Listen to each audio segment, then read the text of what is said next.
Bismillah, alhamdulillah, wassalatu wassalam ala sayyidina rasulillah Sayyidina Muhammadin ibni Abdillah wa alihi wa sahbihi wa man tabi'ahu wa walah, la hawla wa la quwwata illa billah. Amma ba'du. Hadirin wal hadirat, para jamaah Masjid Jami' Riyadh yang saya muliakan, saya hormati. Alhamdulillah, kita memasuki bulan yang baru, bulan yang mulia daripada Ashhurul Hurum, bulan yang dimuliakan Allah Subhanahu wa taala, yaitu bulan Rajab. Di mana Rajab itu sendiri itu bermakna takut. Rajaba. Jikalau dibalik kalimatnya akan menjadi jabaro. Jabaro secara bahasa maknanya memperbaiki. Rabbighfirli warhamni wajburni, ya Allah perbaikin saya. Kemudian jikalau dibalik lagi menjadi baroja. Baroja itu maknanya adalah dicukupkan, dikayakan.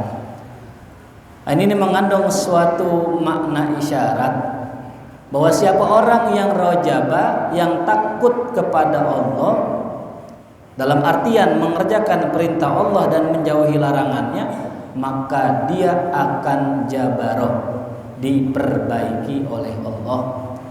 Dan orang yang diperbaiki oleh Allah, diislah oleh Allah, maka akan barojah, akan dicukupi oleh Allah. Di tahun 2025 banyak sekali berita-berita miring, berita-berita nggak enak yang menyebutkan bahwa akan terjadi ini, akan terjadi itu, akan ada masalah ini, akan ada masalah itu, bahkan ditakut-takutan tentang masalah ekonomi. Hadirin, sebenarnya kalau orang mukmin nggak usah ragu. Orang mukmin, orang beriman, apalagi muttaqin, adalah orang yang paling terjamin hidupnya oleh Allah. Apa kata Allah? Wa man yattaqillaha yaj'al lahu makhraja wa yarzuqhu min haitsu la yahtasib. Orang yang bertakwa kepada Allah, Allah akan jadikan segala macam problemnya jarang keluar. Ya. Wa yarzuqhu min haitsu, dikasih rezeki dari jalan yang enggak disangka-sangka. Ya, makanya yang membedakan orang mukmin, orang muttaqin dengan sekedar muslim, keyakinan. Ya. Makanya Al-Qur'an tuh hadirin dimulai dengan apa? Dzalikal kitabul la raiba fihi hudal lil muttaqin, petunjuk buat orang bertakwa. Siapa yang bertakwa? Alladzina yu'minuna bil, orang yang beriman dengan yang gaib. Apa sih gaib? Ya, gaib itu luas. Ya, sesuatu yang nggak nampak sama mata itu gaib. Ya. Makanya masa depan gaib bukan? Gaib. Rezeki gaib. Ya, ilmu gaib. Segala sesuatu yang gaib mereka imani, mereka percaya, maka nggak ada rasa takut. Ya. Alladzina yu'minuna bil ghaib, mereka yakin, mereka beriman kepada yang gaib. Wa yuqimunas shalah, ya, karena mereka beriman dengan yang gaib, maka mereka mengerjakan sholat. Wa mimma razaqnahum yunfiqun. Jadi jangan khawatir hadirin, ya, mau PPN naik 12% kek, 15% kek, berapa persen, kita punya Allah. Ya, bensin naik, ya listrik naik, gitu ya. Kita punya Allah, gitu ya. Kalau emang nggak bisa hidup di Jakarta, pindah ke gunung udah aman, nggak pakai PLN nggak sama. Jadi hidup jangan dibikin pusing, hadir, dikerjain aja. Nyatanya para jamaah semua pasti pernah ngalamin bensin dari seliter 1.000, ya. Sekarang berapa? 12,5. Masih hidup nggak? Masih hidup, alhamdulillah ya. Bener gak? Masih hidup. Berarti apa? Semakin beban hidup bertambah, rezeki insya Allah ikut bertambah. Yang penting jadi orang bertakwa. Itu kuncinya. Jadi di momen bulan Rajab ini saya mengingatkan diri saya buat para dan juga para jamaah untuk sama-sama kembali ke takwa. Sebagaimana nasihat daripada khatib, ya ibadallah usikum wa iyaya nafsi bitaqwallah. Ya, faqad fazal muttaqun. Beruntunglah orang yang bertakwa gitu. Ya. Jadi yang pusing-pusing, yang bingung-bingung karena kurang yakin ya. Gitu. Kemarin Covid lewat Covid ya. Pada kerja gak Covid? Kagak. Yang narik apa yang ditarik? Tambang kan. Yang kerja WFH, banyak yang di PHK, masih hidup gak? Hidup. Ustadz kagak ngajar, Ustadz hidup juga Ustadz. Maulid libur. Ya, khotib Jumat ditutup sebagiannya. Tapi alhamdulillah masih hidup. Kenapa? Kita punya Allah hadirin. Ya. Nah ini saya yakin para jamaah juga sebagian besarnya pun merasakan hal yang sama, bahwa tidak ada masalah yang lebih besar selain masalah agama yang terkait dengan agama. Selagi masalah itu berkaitan masalah duit, kecil. Tapi kalau masalah berkaitan dengan agama, itu yang luar biasa. Ya, mending jadi orang miskin tapi rajin sholat ketimbang kaya tapi nggak pernah sholat. Itu musibah. Nah ini kita melanjutkan pembahasan kita. Kemarin kita membahas tentang sholat witir, di mana baginda Nabi Muhammad SAW itu pernah melaksanakan sholat taraweh. Cuman di zaman dulu namanya bukan taraweh, nggak ada taraweh zaman Nabi, nggak ada. Namanya apa tuh? Qiyamu Ramadan, atau bahasa lainnya Qiyamul Lail. Adanya itu. Nama taraweh belum ada. Ya. Berapa Nabi kerjakan jumlah rakaatnya? Ulama nggak ada yang tahu, karena tidak tercatat berapa Nabi melaksanakan sholat. Nggak ada yang mencatat itu. Cuman ya, sebagian ulama mencatat terawihnya sahabat. Siapa itu? Terawihnya Umar bin Khattab. Itu tercatat. Beliau melaksanakan sholat sebanyak 20 rakaat plus 3 witir. Adapun baginda Nabi tidak tercatat berapa Nabi melakukan tarawih. Ya. Nah ini mungkin pelajarannya biar juga jadi rahmat ya. Kan sekarang ada yang berapa tuh? 11 sama witir 3 kan gitu ya. 8 sama witir 11. Ada yang berapa tuh? 2, 3, 20 tambah 3. Sekarang saya mau tanya, ya, yang benar yang mana? Dua-duanya benar. Jadi jangan berantem lagi hadirin nih.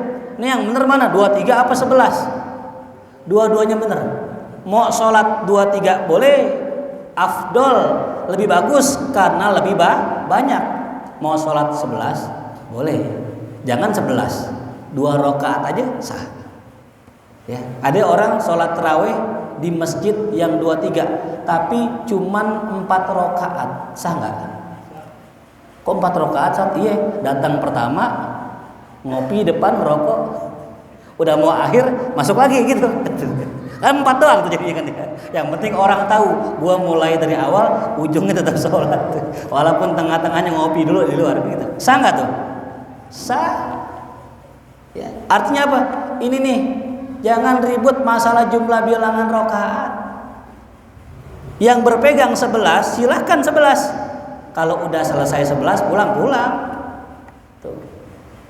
Yang berpegang 20 ya selesaikan sampai 20. Intinya jangan sampai ada perbedaan apa perselisihan. Beda boleh, berantem jangan. Ya, jadi biar jamaah tahu nih bahwasanya di zaman Nabi berapa rakaatnya nggak dituliskan. Nah, tapi ada indikasi. Indikasinya di sini nih. Indikasinya yang dikerjakan sahabat, khususnya Umar bin Khattab radhiyallahu anhu, orang yang pertama kali menyelenggarakan sholat tarawih berjamaah. Siapa itu? Sayyidina Umar. Berapa rakaat kerjainnya? 2, 3. Mungkin gak sahabat Nabi ngerjain sesuatu yang Nabi gak kerjain? Jauh para sahabat menghindari yang namanya bid'ah. Sahabat jauh tuh dari bid'ah. Gak pengen bikin sesuatu yang Nabi gak bikin. Nah, ada indikasi kuat. Kalau sholat tarawihnya sahabat 23, nah kemungkinan Nabi juga apa tuh? 23. Kemungkinan. Saya nggak memastikan. Kenapa? Karena ada riwayat lain nanti dari Sayyidah Aisyah yang mengatakan Rasul kalau sholat malam enggak pernah lebih dari berapa? 11. Ya. Sedangkan Sayyidah Aisyah termasuk orang yang paling tahu tentang siapa? Rasulullah. Jadi yang 2-3 kuat, yang 11 juga kuat. Tuh. Siapa yang nggak kuat? Iya kagak terawih gitu. Nggak ada ikutannya tuh. Lu malam terawih kagak terawih itu kagak ada dalilnya itu ya hadisnya. Tapi boleh nggak sih Ustadz kalau malam terawih kita jadi satpam kerja? Boleh. Boleh nggak sih Ustadz kita malam terawih narik gojek? Boleh. Kan sholat sunnah. Sedangkan cari nafkah hukumnya apa? Wajib. Nggak apa-apa. Tapi kalau bisa lagi jaga satpam juga kalau bisa sholat terawih. Gimana caranya Ustadz? Gampang. Kita lagi di pos nih, ya kan yang namanya di pos jarang tempatnya luas buat sholat. Udah cukup ambil wudhu sambil duduk pakai kursi sholat takbir ngadep kiblat Allahu Akbar. Tuh. Membacanya yang pendek-pendek aja, jangan Al-Baqarah kita baca itu panjangan. Ruku Allahu Akbar. Tuh. Sami Allahu liman hamidah. Udah selesai salam masih kosong, sama lagi 2 rakaat. Jadi hadirin, Islam mudah gitu. Ya. Jelas ya. Tapi kalau yang narik ojek rada susah tuh ya. Jangan coba-coba narik ojek sambil sholat tarawih kan. Allahu Akbar. Allahu Akbar dulu nabrak tuh. Ya. Turun dulu sebentar. Sholat dah Isya berjamaah 4 rakaat. Habis Isya berjamaah 4 rakaat, sholat sunnah ba'diyah, sholat tarawih 2 rakaat, dah 3 witir, udah berangkat lagi, narik lagi, ngebit lagi, gitu. Karena kalau kata guru saya, ya sunnah itu dikerjakan berpahala, ditinggalkan sayang, bukan ditinggalkan nggak berdosa, ditinggalkan sayang. Kan kita nih kata Imam Ghazali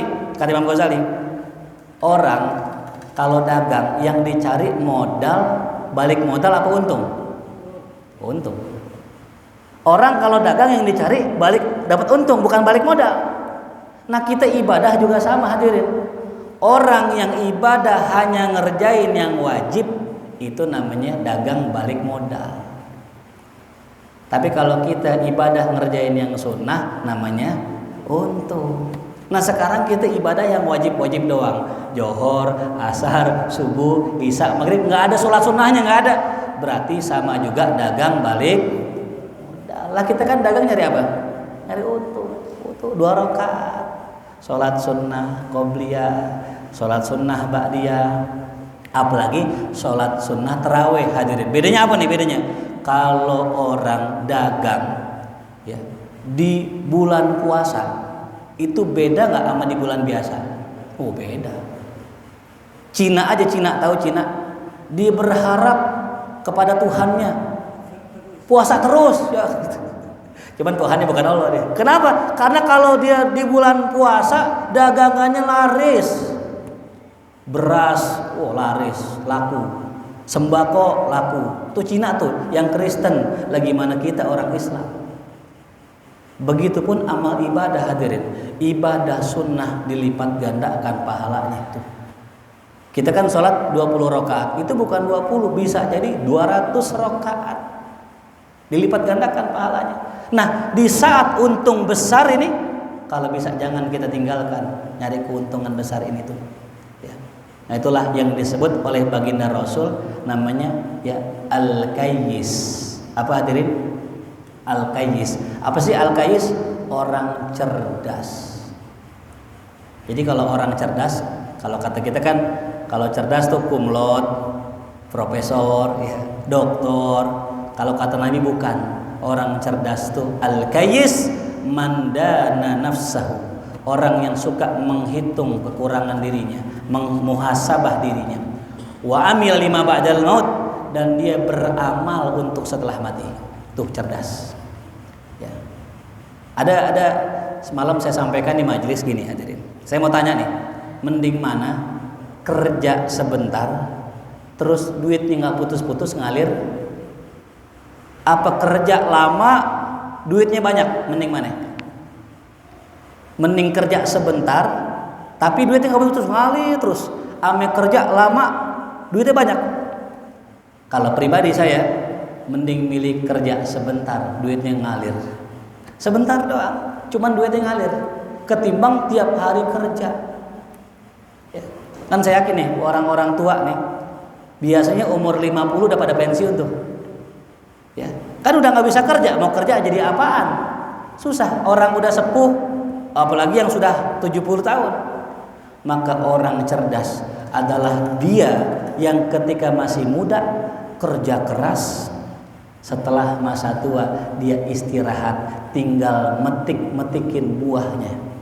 Tuh, ya. Siapa itu orang cerdas itu? Orang yang kalau beramal dia nggak sampai lama nggak, tapi terus panen.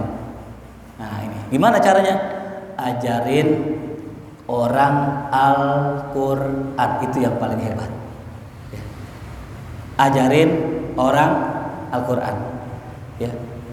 Kenapa? Karena setiap kita ngajarin orang Al-Quran, baca apa tuh? Iqra 1 misalnya, ya. Baca Iqra 1, alif, ba, ta, sa, jim, semua. Kira-kira kalau seandainya nanti dia bisa baca Quran, dapat gak kita pahalanya? Nah, ya. Bahkan saya sampaikan semalam, kalau orang meninggal dunia, kita kudu kirimin pahala dengan membaca Allahumma ja'al wa ausil sawaba ma qara'nahu. Harus baca itu. Kalau enggak itu enggak sampai menurut mazhab Syafi'i. Tapi kalau buat guru, buat orang tua enggak perlu baca itu, udah pasti sampai. Kenapa itu?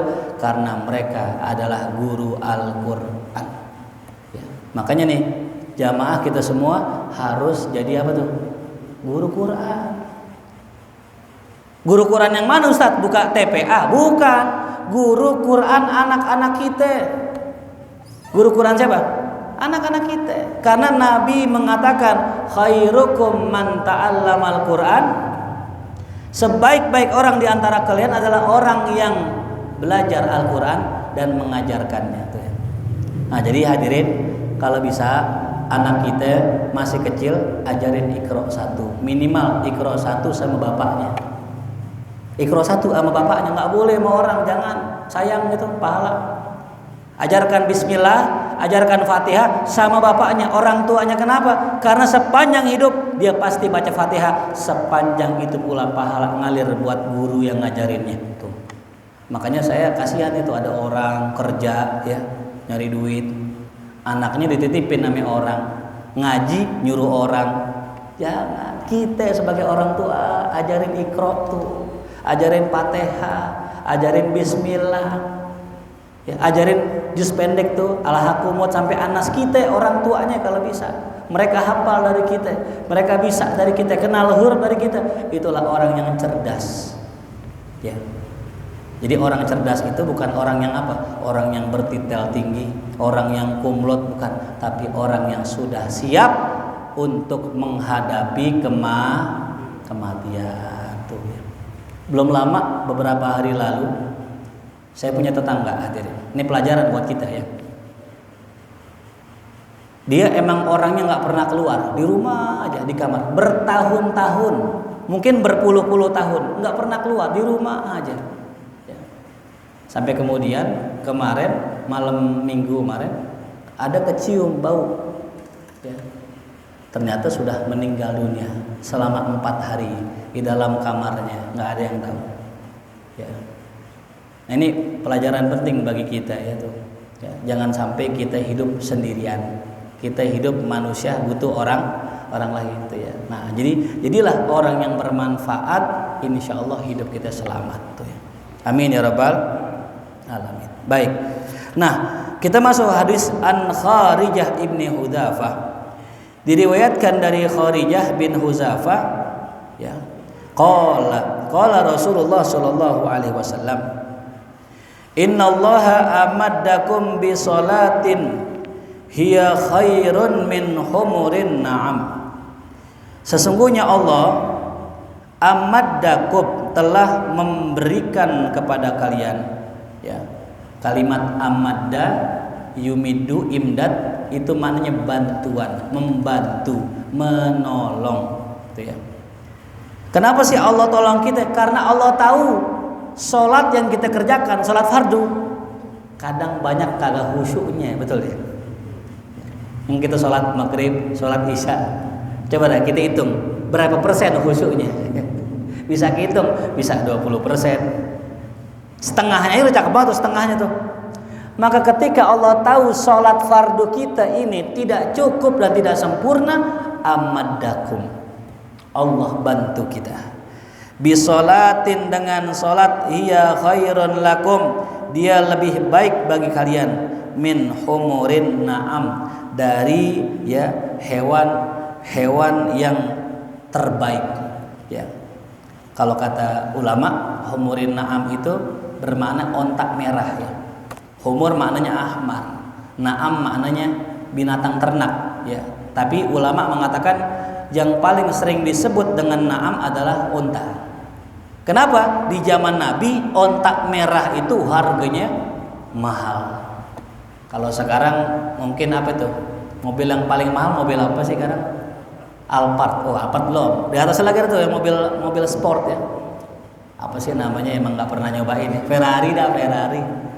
Emang di zaman Nabi nggak ada Ferrari. Kalau Nabi hidup zaman sekarang pasti disebut apa tuh? Ferrari.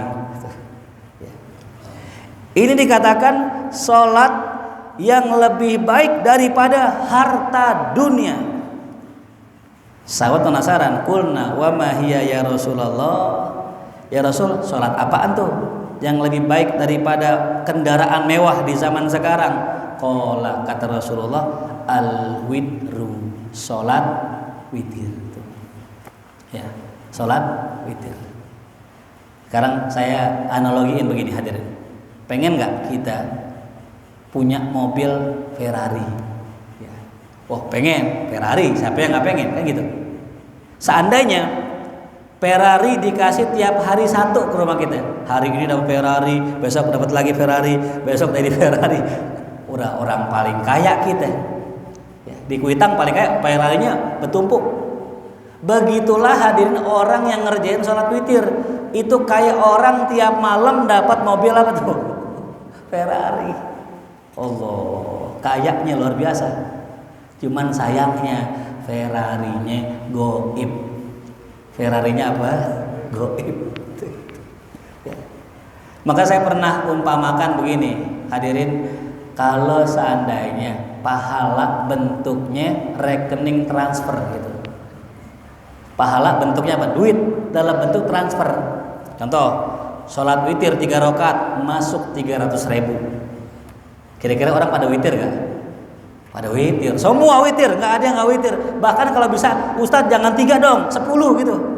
Kenapa? 1 rakaatnya 100.000. Berarti kalau 11 rakaat berapa?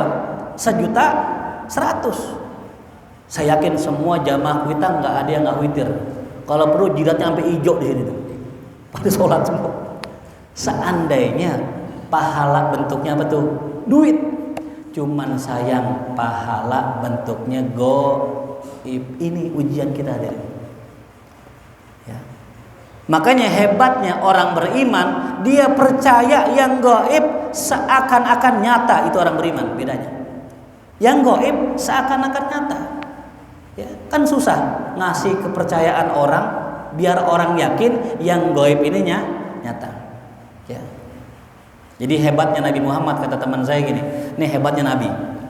Orang Arab ya, jarang lihat yang namanya sungai, jarang lihat yang namanya kebun. Nggak pernah lihat bagaimana tuh, mungkin nggak pernah lihat bagaimana kebun indah. Tapi Nabi bisa buat mereka percaya bahwa ada di tempat sana tempat yang isinya kebun, tempat yang isinya sungai dan isinya kenikmatan. Sahabat percaya, kenapa? Itu hebatnya Nabi. Karena Nabi jujur, gak pernah bohong. Nah jadi hadirin, kehebatan Rasulullah adalah bisa bikin yakin sahabat terhadap yang gaib. Gitu. Ini susah hadirin. Saya pernah katakan sama santri saya, ente kalau ngaji jadi santri, jangan khawatir masalah jodoh, masalah rezeki. Insya Allah ada jodohnya. Tapi ada gak yang ragu? Masa sih Ustadz? Masa ngaji doang kita bisa kawin? Kan kalau orang kawin butuh duit gak? Orang kalau ngaji dapat duit gak? Nih jamaah nih ngaji sarang ngatu dapat duit gak? Enggak kan? Kali pulang sarang cepek gitu. Kagak, nggak dapat duit. Gimana masuk akal? Nggak masuk akal Ustadz. Yang namanya orang mau kawin, prosesnya kerja dulu, nyari duit dulu, nabung dulu, baru kawin. Ya, itu kata pemikiran kita. Tapi kalau iman nggak begitu hadirin. Kalau dia yakin, ya, kalau orang jadi santri, orang belajar agama, orang ibadah taat, udah nggak usah nyari duit, akan kawin dan dapat duit. Harus punya keyakinan tuh ya. Tuh. Jelas hadirin. Banyak santri-santri kita ya, yang kawin nggak punya duit. Walaupun kawinnya harus pakai apa tuh? Duit. Ya. Emang kalau bikin tenda emang cukup syukuran emang. Syukuran ya gitu. Dikeplak malah gitu. Ya. Harus pakai duit, tapi nggak semuanya. Ya, kita bisa dapat duit harus dengan cara yang orang pikirkan tuh, ya.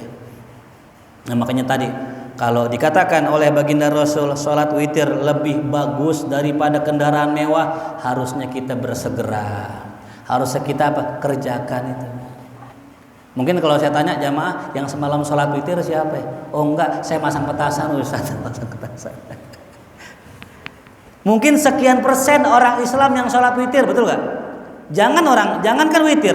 Kemarin ada penelitian, umat muslim Indonesia yang mengerjakan sholat fardu cuman 30%. Allahu Akbar. Sholat fardu loh. Sholat yang wajib, sholat yang dikatakan kalau nggak sholat kafir, cuman berapa persen? Sekarang hitung berapa orang yang sholat witir. Kalau fardunya cuman 30%. Nih dari kita semua nih jamaah yang ngaji malam Kamis, yang sholat witir berapa persen? Kenapa hadirin? Kok orang nggak ngerjain? Karena tidak yakin, nggak ada iman di hati. Ya. Nah ini kembali lagi tadi, kalau kita meyakini bahwasanya manfaat dari sholat witir itu akan berpengaruh dengan dunia kita, pasti kita witir. Cuman kan kita mikirnya gini, gua nggak witir aja nggak apa-apa. Nah itu masalahnya. Gua nggak sholat aja nggak apa-apa. Itu masalahnya. Ketika orang merasa nggak ngerjain ibadah fardu, nggak ngerjain sunnah, tidak kenapa-napa, itulah sumber masalahnya. Gitu. Seandainya nggak sholat, kerjaan jadi susah, sakit, rezeki seret, pada sholat nggak? Sholat. Nyatanya enggak kan? Ada yang nggak sholat, nggak apa-apa. Ya. Mabok hadirin nih. Orang kalau minum khamr, kenapa sih masih istiqomah minum khamr? Orang nggak apa-apa Ustadz, mau minum khamr paling muntah-muntah dikit doang gitu. Paling cuman celeng tidur di pinggir jalan doang. Nggak ada yang lain. Ya. Ini hadirin rahimakumullah, kagak ada dosa yang kagak ada mudorotnya. Pasti ada mudorotnya. Baik kita sadar ataupun kita nggak sadar. Ini pondasinya hadirin. Ya. Jadi kenapa kita nggak ngerjain salat qobliyah ba'diyah? Karena kita ngerasa nggak ada manfaatnya itu. Cuman sholat gini doang, apa manfaatnya? Nah itulah sebab kita nggak ngerjain. Kenapa kita sholat nggak pakai siwak? Karena kita ngerasa nggak ada manfaatnya. Karena itulah kita nggak ngerjain. Jadi kenapa kita ninggalin sunnah? Karena kita ngerasa nggak ada manfaatnya itu. Kenapa kita ngerjain maksiat? Karena kita merasa nggak ada efeknya itu. Padahal ada nggak efeknya? Orang minum khamr. Kemarin tuh ada di YouTube. Gara-gara masih muda, umurnya belum sampai mungkin baru 30 kali. Minum khamr hadirin. Nggak sadar tiba-tiba matanya buta. Sejak buta dia berhenti minum khamr. Ya. Saya mau tanya, kenapa orang sekarang masih minum khamr? Karena belum buta. Ntar kalau buta aja, baru sadar tuh, baru tobat. Ya. Ntar udah sembuh, minum aja lagi kan gitu. Ini ya, jadi pondasinya kenapa kita bisa mengerjakan perbuatan maksiat, karena kita merasa nggak ada efeknya. Kenapa kita meninggalkan perbuatan sunnah? Karena kita ngerasa nggak ada manfaatnya. Ini buktinya nih. Ini kalau seandainya yang di luar yang nggak ngaji tahu nih manfaatnya ngaji malam Kamis, penuh masjid, penuh. Seandainya tahu besarnya ganjaran orang yang ngaji malam Kamis nih, penuh. Jamaah nggak kebagian tempat nih. Saking penuhnya. Cuman sayang Allah pilih orang yang mendapatkan ganjaran besar itu. Nggak sembarangan orang. Antum-antumlah kita semua dipilih sama Allah. Ya. Cuman mungkin kalau yang nyender pahalanya beda kali gitu ya. Sama yang tengah yang duduk begini sampai merem-merem tuh gitu. Itu beda kali sama kalau nyender kan lebih enak gitu. Mungkin setengah kali pahalanya. Nah, ya. Al-witru kata Rasulullah, salatnya salat witir, ma baina salatil isya ila tulil fajar. Yang mana waktunya salat witir itu antara salat isya sampai salat subuh atau salat fajar. Nah, di sini ulama mengatakan, ya, boleh nggak sih witir belum salat isya? Nah, ini dia. Kadang kita nih kalau taraweh nih, datang taraweh telat, udah pada isya. Udah pada taraweh, boleh nggak langsung taraweh? Ulama mengatakan tidak ada sholat taraweh dan tidak sah sholat witir kalau belum sholat isya. Jadi datang ngapain dulu nih? Isya dulu 4 rakaat. Habis sholat isya baru sholat apa itu?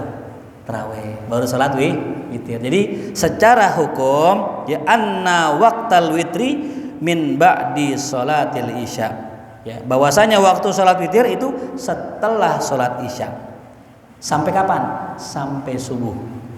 Nah, ulama beda pendapat lagi hadirin ini masalah sholat subuh. Boleh nggak kalau udah azan masih sholat witir? Kan katanya sampai subuh kan? Ini udah azan nih subuh nih. Allahu Akbar. Qobliyah boleh nggak witir? Nah, ulama beda pendapat, ada 2 pendapat. Yang pertama mengatakan nggak boleh. Karena witir batas akhirnya azan subuh. Itu pendapat Imam Hanafi. Yang kedua, ada yang mengatakan boleh walaupun udah azan subuh. Artinya apa? Udah azan sebelum qobliyah subuh, witir dulu. Nah, itu boleh. Ya, itu pendapatnya Imam Malik, Imam Syafi'i dan Imam Ahmad. Tuh, 3 pendapat ya. Nah, tapi kalau kita nih ya, waktunya mengikuti sama kayak Imam Hanafi. Karena ulama-ulama Syafi'iyah, ulama-ulama Syafi'i sekarang mengatakan sampai azan subuh doang. Tapi Imam Syafi'i sendiri mengatakan nggak boleh, habis azan masih boleh sholat apa tuh? Witir, itu ya. Siapa ini khususnya? Buat siapa? Buat orang yang pengen sholat witir. Gitu. Jadi kalau misalnya kita malam Ramadan misalnya kesiangan, ya habis taraweh nggak witir. Sedangkan kita ada pilihan nih, sahur apa sholat witir gitu kan. Milih mana kira-kira? Sahur apa sholat witir? Sahur. Kenapa? Karena kalau sahur nggak bisa habis azan subuh. Iya. Bisa nggak sahur habis azan subuh? Nggak bisa ya. Oh, ada Ustadz tuh, kata Ustadz Sarno katanya, kalau udah azan kita masih ngerokok, habisin rokoknya katanya. Wah, ini mazhab sesat ini hadirin. Kalau kita lagi ngerokok terus azan, rokoknya matiin hadirin, buang asapnya, gitu. Kenapa? Nggak boleh. Udah azan masih makan, masih minum. Bahkan kalau kita lagi nyuap nih, lagi ngunyah, azan. Nah, ada 2 pilihan, telan atau buang. Pertanyaannya, kalau ditelan batal, kalau dibuang bekas nasi mubazir. Mubazir dosa nggak? Dosa. Nelen dosa nggak? Dosa. Nah, kita ngapain tuh? Nahan sampai maghrib tuh hadirin. Daripada dosa kan? Kita buang dosa, kita telan dosa. Nahan sampai maghrib tuh. Rasain tuh. Makanya kalau udah imsak berhenti. Jangan pakai apa tuh? Oh, baru imsak. Kenapa sih ada imsak? Biar jangan sampai begitu. Ya. Udah imsak masih makan. Ya, tuh. Katanya kenapa makannya habis imsak? Takut lapar gitu. Bagaimana Ustadz kalau kasusnya begitu? Kita telan batal, kita buang mubazir, dua-duanya dosa. Dua-duanya dosa. Ambil dosa yang paling ringan. Dosa apa? Buang. Tuh. Dosa nggak? Dosa. Cuman dosanya lebih apa tuh? Ringan. Tuh ya. Iya. Ada orang di zaman Bani Israel dijebak sama pelacur. dikunciin pintu. Mas, kalau emas nggak mau berhubungan sama saya teriak, emas digebukin sekampung. Tapi kalau emas mau pilih, silakan pilih. 1, berhubungan sama saya. 2, bunuh seorang bayi. 3, minum khamr. Ya, kalau kita melihat yang paling ringan yang mana nih? Minum khamr, bunuh bayi, apa berzina? Minum khamr ya. Akhirnya gara-gara minum khamr, mabok, celeng, berhubungan, bunuh orang juga. Semua kena tuh. Ya. Makanya hati-hati tuh sama yang namanya miras. Tuh, ya. Makanya Bang Haji Roma pernah berkata, ya, minuman keras apapun namamu. Kenapa? Karena emang miras di akhir zaman namanya banyak hadirin. Kalau di zaman Nabi cuma 1, namanya khamr. Di zaman sekarang banyak. Ada topi miring, ada vodka, ada lagi AO, ada lagi apa tuh? Banyak dah pokoknya tuh. Saya nggak hafal ya. Iya. Ada bahkan sekarang minuman yang apa namanya? Minuman khamr yang orang takutin. Namanya orang tua. Dipinter tuh. Dibikin minuman khamr namanya orang tua. Kenapa? Nggak boleh, orang tua nggak boleh ditolak. Jadi dibikin bagaimana khamr itu seakan-akan halal. Ada orang Jawa nggak tahu tuh, saya kata orang Jawa nih, beberapa orang di daerah Jawa Timur, wah itu mah Ustadz, itu anggur orang tua itu jamu Ustadz. Allah, jamu katanya. Dibilang jamu. Ini kan khamr. Ya. Nah, jadi itu hadirin itu berbahaya tuh. Nah, ya jadi waktunya sampai kapan tuh? Ada yang bilang sampai azan subuh, ada yang bilang boleh setelah azan subuh tuh ya. Adapun waktu yang paling bagus untuk mengerjakan sholat malam atau sholat witir disebutkan di sini ya adalah akhirul lail ya, akhir malam ya. Kayak duha kan jam berapa sih mulai duha? Sholat duha matahari terbit 15 menit baru udah boleh sholat duha. Kalau sekarang jam 6 dah udah boleh tuh duha jam 6. Tapi afdolnya kapan? Nah, jam 7:30, jam 8, jam 7. Intinya setelah ya matahari mulai naik tuh. Nah, begitupun sholat witir ya. Ini kalau kita ngambil pendapat yang wajib ya wajib. Kayak mazhab apa tuh? Hanafi. Kan kalau Hanafi wajib tuh. Kita kan Syafi'i sunnah muakkad. Ya. Cuman kalau memang kita mau selamat, ambil yang wajib. Paham yang wajib? Ambil yang wajib. Kerjakan witir sebagai kewajiban. Kenapa? Kalau kita meninggalkan sholat witir, ada hadis yang keras nih. Hadisnya gini dalam hadis. Al-witru haqqun. Witir itu adalah hak. Faman lam yutir falaysa minna. Yang kagak witir bukan golongan kami kata Rasulullah. Serem gak tuh? Orang yang gak witir bukan golongan kami. Paham maksudnya? Ntar di hari kiamat ketika umat Islam berkumpul, umat Nabi berkumpul, yang kagak witir nggak diajak. Allahu Akbar. Disinilah Imam Hanafi mengatakan witir wajib. Kenapa? Ini kecamannya keras banget ini. Ya. Laisa minna, bukan golongan kami. Ya, bukan circle kami, bukan kelompok kami orang yang nggak witir. Maka ya untuk kita mensiasati, kita nggak bisa nih sholat sunnah sepertiga malam jam 2:30, jam 3 berat mungkin. Sholat witirlah ba'da sholat isya. Nah habis isya nanti 2 rakaat ba'diyah, 1 dah witir dah tuh biar aman, biar diakuin golongan Nabi itu. Kan ngeri banget hadir. Bukan golongan kami ya Allah. Ya. Kira-kira kita kuat nggak nanti di hari kiamat pas kita lari ngejar Nabi, pengen gabung bareng Nabi, ditolak sama Nabi. Ente laisa minna.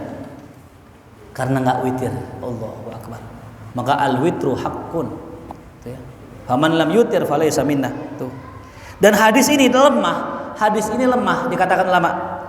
Tapi banyak hadis-hadis lain yang memperkuat ini hadis. Makanya Imam Syafi'i nggak menjadikan hadis ini sebagai patokan, tapi boleh kita berhujah dengan hadis ini karena banyak hadis yang menguatkan tadi. Jadi nggak ada yang ditakutkan oleh seseorang sahabat Nabi kecuali entar di hari kiamat nggak bareng Nabi. Ada sahabat namanya Sauban. Ini Sauban hadirin dikasih tahu sama Nabi, ya Sauban, ente min ahli jannah, ente termasuk orang yang masuk surga. Besok nggak nongol Sauban, sedih Sauban, nggak nongol. 3 hari nggak nongol, ditanyain. Nah ini ya, kembali lagi ya. Jadi kalau kita punya jamaah nih, 3 hari nggak ke masjid, datengin rumahnya. Takut-takut udah meninggal hadirin. Lagi kita nggak tahu kan ya. Jadi kalau misal kita punya temen 3 hari nggak nongol di masjid, status WA nggak bikin tuh, tanyain tuh, ini orang kemana nih? Tanyain hadir, takut-takut meninggal, apalagi yang duda, nggak ada anak, nggak ada istri, tinggal di rumah sendirian. Kalau mati ada yang tahu nggak? Nah itu makanya kawin lagi itu ya, itu sunnah tuh hadir. Nah kembali lagi tadi, Sauban 3 hari nggak ngaji, Nabi tanya, Sauban mana?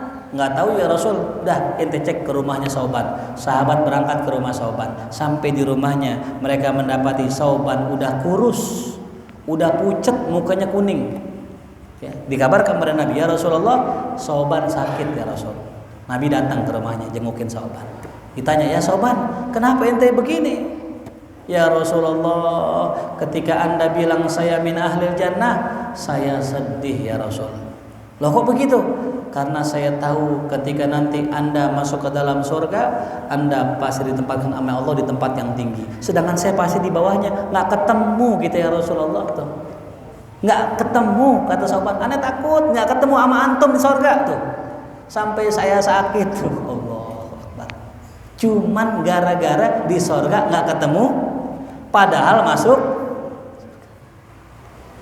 Ini gimana rasanya entar dibilang laisa minna, bukan golongan kami, Allah. Ya. Saya pernah dengar Habib Umar bin Hafiz, ya. Itu kalau ada orang salaman dikasih aja, orang cium tangan dikasih cium tangan. Ada seorang syekh besar namanya Syekh Ramadan Al-Buti namanya. Ya. Itu kalau orang salaman ditarik tangannya, nggak mau dicium tangan, nggak mau. Kan beda ya, yang atu ngasih tangan, yang atu narik tangan. Ditanya, Syekh, kenapa antum nggak mau dicium tangannya? Saya malu sama diri saya yang banyak dosa. Tuh, tawaduknya luar biasa. Padahal usianya udah 98 tahun. Setua-tuanya orang Kuitang belum ada yang nyampe 98 tahun. Pantas gak dicium? Bukan karena ilmunya doang, karena tuanya. Tapi nggak mau dicium tangannya, malu. Tapi Habib Umar pun lain, dikasih cium tangan. Kan berbeda ya, kesannya kayaknya nggak tawadu gitu. Oh enggak. Beliau ditanya begitu, saya takut kalau saya nggak ngasih tangan saya ke orang, saya nggak biarkan dicium tangan saya karena hormat dengan ilmu saya takut entar di hari kiamat pas saya salaman sama Nabi, Nabi tarik tangannya. Pengen gak nyium tangan Rasulullah? Sedih gak pas kita pengen cium tangan Nabi gak kasih? Sedih gak? Allah. Ya. Makanya perlakuan kita dengan orang lain saat ini itu akan berpengaruh dengan apa yang Rasul perlakukan kepada kita. Ya. Kalau mau disayang sama Nabi, sayangilah orang yang disayangi Nabi. Siapa itu? Fuqara dan anak-anak ya yatim. Yatimnya juga, yatimnya jangan pilih-pilih. Yatim yang emaknya cakep gitu sayang kayak gitu. Yang emaknya jelek kita sayang. Ini sini nak dikasih gocap. Kenapa? Emaknya cakep gitu. Ini emaknya jelek nih. Lo sono lo. Mau aja no. Jangan, itu namanya pilapi. Yang emaknya cakep kek, yang masih muda kek, yang udah tua samain. Itu. Usap semuanya tuh, bagi duit. Ini dipilah-pilih, ini yang cakep nih, baru nih yatim sini. Siapa yang sayang sama anak yatim, ntar disayang sama Nabi di hari kiamat. Ana wa kafilul yatim kahataini fil jannah tuh ya. Kemudian hadis selanjutnya, qalat ma kana Rasulullah sallallahu alaihi wasallam yazid fi Ramadan wala fi ghairihi ala 11 rakaat. Ini kata Sayyidah Aisyah, Rasul tidak pernah menambahkan salatnya di bulan Ramadan atau selain Ramadan lebih dari 11. Ini pegangan teman-teman Muhammadiyah. Nah, Muhammadiyah pegang ini. Ya. Kalau kita hadis tentang Umar bin Khattab. Yusolli arba'an. Rasul sholatnya 4. Nah, ini di sini nih. Jadi kenapa teman-teman kita, saudara kita Muhammadiyah sholatnya 4-4-3? Karena kata Sayyidah Aisyah sholatnya 11, sekali sholat berapa? 4. Yusolli arba'an. Fala tas'al an husnihinna wa tulihinna. Jangan kau tanya bagaimana indahnya sholat Nabi, bagaimana panjangnya sholat Nabi. Ya. Summa yusolli arba'an. Habis sholat 4 rakaat, 4 lagi Rasul sholat. Tuh ya. Jadi sholat 4-4-3 ada gak dalilnya? Ada. Itu Siti Aisyah bilang. Ya. Jangan bilang wah 4-4-3 kayak formasi AC Milan katanya gitu. Iya bener juga sih emang. Ini tapi 4-4-3 ini adalah sholatnya Rasulullah yang diceritakan oleh Sayyidah Aisyah. Fala tas'al, jangan kau tanya tentang bagusnya dan lamanya. Summa yusolli salasan. Kemudian Rasul sholat 3 rakaat. Nah, sholat 4-4-3 ini dikerjakan Nabi di setiap harinya. Tuh, ya. Di setiap harinya. Tapi yang unik nih, yang unik. Kata Rasulullah, sholatul lail masna-masna. Sholat malam berapa? 2-2. Tapi Rasul ngerjainnya berapa? Nah, pernah saya sampaikan dulu, kalau ada perbuatan Nabi berbeda dengan perkataan Nabi, yang kita duluin yang mana? Perkataan atau perbuatan? Perkataan Nabi. Karena Nabi tahu umatnya nggak sanggup kalau sholat 4-4. Yang enak berapa? 2-2. Ya 2 duduk minum kopi, serbu 2 lagi, minum lagi, kan enak. Kalau 4 kan lama. Ini kapan rukunya sini? Kapan? Jadi Nabi tahu kadar umatnya lemah, maka Nabi suruh berapa ya? 2-2 gitu. Naam. Qalat Aisyah, maka berkata Sayyidah Aisyah, qultu, aku tanya sama Nabi, ya Rasulullah, atanamu qabla an tutira? Apakah kamu tidur dulu sebelum witir? Nah ini dia pertanyaan kita nih. Ustadz, kalau sholat witir perlu tidur nggak sih? Ya, ini pertanyaan Sayyidah Aisyah. Apa kata Rasulullah? Ya Aisyah, inna ainayya tanamani wala yanamu qalbi. Sungguh kedua mataku, kata beliau, tertidur. Mata beliau merem, tapi hatinya tidak. Ya. Jadi bisa dibilang Rasulullah nggak pernah tidur. Ya. Rasulullah nggak pernah tidur. Ya, ini yang luar biasa hadirin. Makanya makin dekat orang ke makom kewalian makin jarang tidur. Ciri-ciri wali jarang tidur. Ya. Makanya saya punya guru almarhum almaghfurlah Kiai Hamid Husain. Cerita dari khodimnya.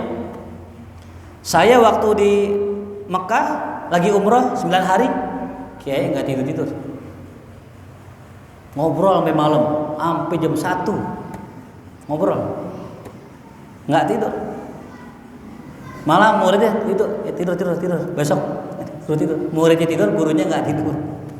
Pagi melek lagi, ibadah lagi, sampai malam, sampai 3 hari nggak tidur.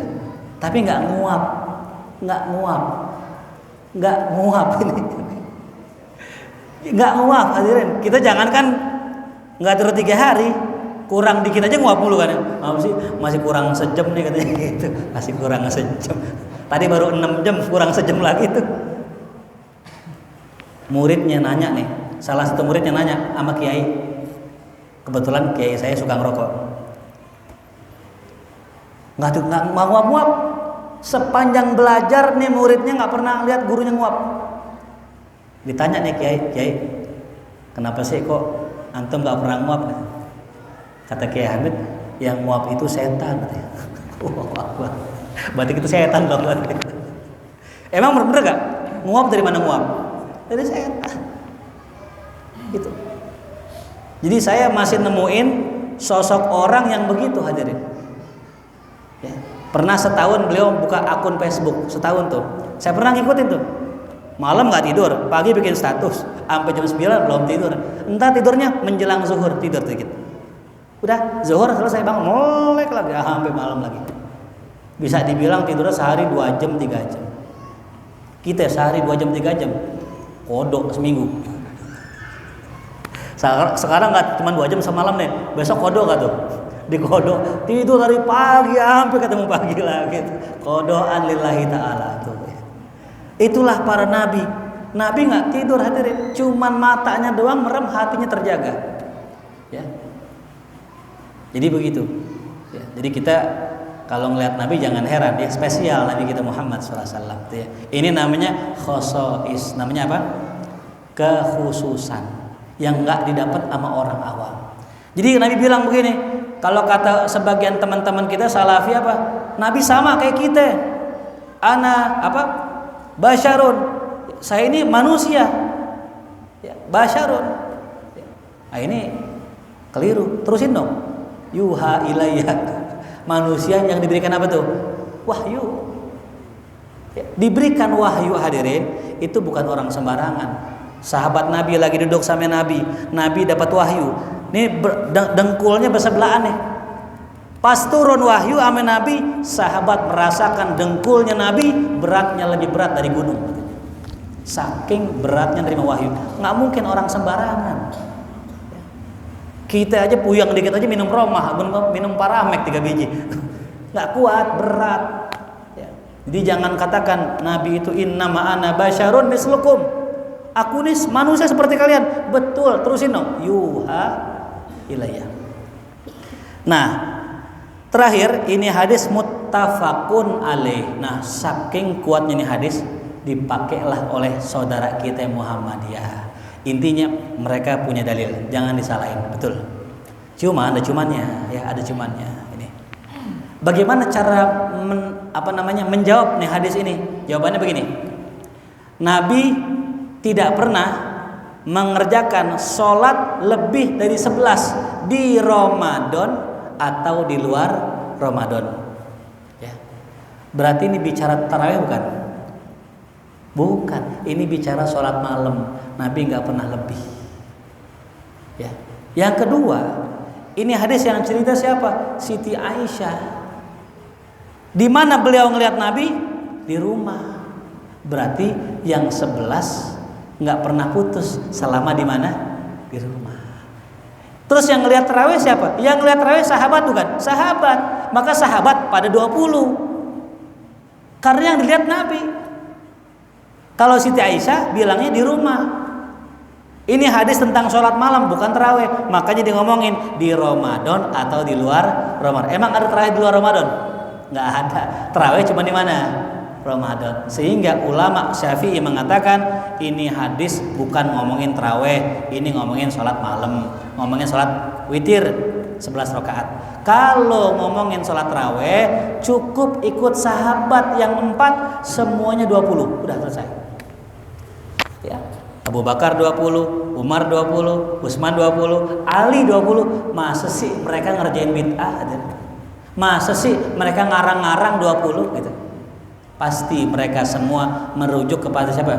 Rasulullah. Nah hadis ini tetap kita nggak bantah. Jadi bagaimana komprominya? Sholat di masjid berapa rakaat? 20 rakaat. Habis 20 rakaat kita ngerjain 3 kan? Nah nanti malam tambahin berapa? 8. Karena nggak boleh 2 witir dalam 1 malam. Kalau sudah witir di masjid, ya udah di rumah nggak usah witir lagi. Ya, atau kita kerjakan 20, selesai witir, pulang. Entar malam kerjain berapa? 11. Gitu.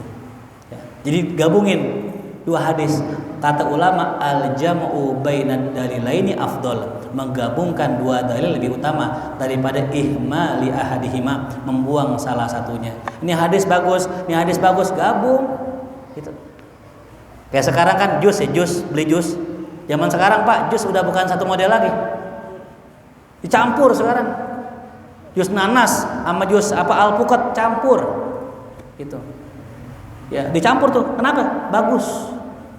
Itulah dalam masalah hadis gitu juga. Jadi boleh kita menggabungkan ya dua hadis yang bisa digabungkan, kecuali dua hadisnya nggak bisa digabungkan. Ya, kudu milih salah satunya. Tuh ya. Sama bini gitu juga. Nih perempuan demen sama kita, nih perempuan demen sama kita. Gimana tuh solusinya? Gabungkan, kawinin dua-duanya kalau bisa.